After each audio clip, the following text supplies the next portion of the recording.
బ్రహ్మం సరిగ్గా కూర్చో, సరిగ్గా కూర్చో.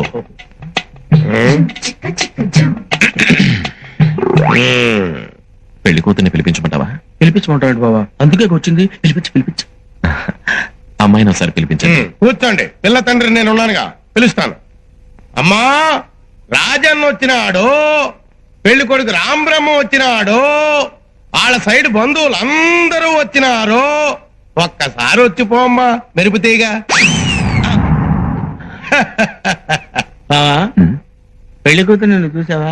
నువ్వు చూడలేదా? లేదు, వచ్చి శర్మని గడిపోయినట్టుంది కానీ పిల్ల కనపడలా.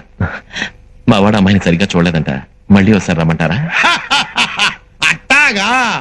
అమ్మా, రాజన్న వచ్చినాడు, పెళ్లి కొడుకు రాంబ్రహ్మ వచ్చినాడు, వాళ్ళ సైడ్ బంధువులు అందరూ వచ్చినారు. ఒక్కసారి వచ్చిపోమ్మా మెరుపుతీగా.